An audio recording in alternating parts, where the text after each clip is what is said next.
വീട്ടിൽ 2 ദിവസം നിൽക്കാൻ വന്നതാണ് ഗൈസ്. അപ്പോഴാണ് അമ്മ ഈ മുടി എന്താടി ഇങ്ങനെ വാല് പോലെ തൂക്കിയിട്ട് നടക്കണേന്നും പറഞ്ഞ് കട്ടപ്പയർ.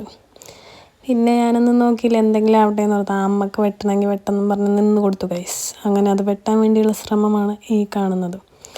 അമ്മമാരോട് പിന്നെ ഒന്നും പറഞ്ഞിട്ട് കാര്യമില്ലല്ലോ ഗൈസ്. ഒരു തടവേ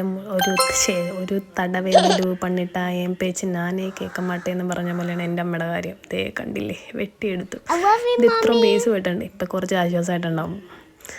എന്നിട്ട് ദേ അതിൻ്റെ ഇടയിൽ എൻ്റെ മോനെ വന്ന് ഷോയൊക്കെ ഇറക്കിയിട്ട് മോനായെന്ന് പറഞ്ഞിട്ടൊന്നും കാര്യമില്ല. അമ്മക്ക് ഇപ്പോഴും ഞാൻ മറ്റേ LKG സ്റ്റുഡൻറ്റിനെ പോലെ കണ്ടില്ല എൻ്റെ മുടി വെട്ടി വെച്ചേക്കണത്. പിന്നെ അതുകൂടാണ്ട് ഞാനൊരു ഡെക്കറേഷന് വേണ്ടി ഫ്രണ്ടിലെ കുറച്ച് മുടി എടുത്ത് അതും കൂടി എന്നാൽ ഇങ്ങോട്ട് വെട്ടിത്തന്നേക്ക് എന്തിനാണ് കുറക്കണേന്ന് ഓർത്ത് അതും കൂടി വെട്ടിയിട്ടുണ്ട്. അപ്പോൾ ഇതും കഴിഞ്ഞ് പോയെന്ന് വിചാരിക്കുമ്പോഴത്തേ പിന്നെയും പറഞ്ഞിട്ടുണ്ട് ഗൈസ്, മുടി ഇങ്ങനെ കെട്ടണം എന്ന് പറയാൻ വേണ്ടിയിട്ട്. പക്ഷേ ഇങ്ങനെയുള്ള അമ്മമാരുള്ളത് ഒരു രസമല്ലേ. അപ്പോൾ ഇന്നത്തെ ഹെയർ കട്ട് വീഡിയോ ഇത്രേ ഉള്ളൂ.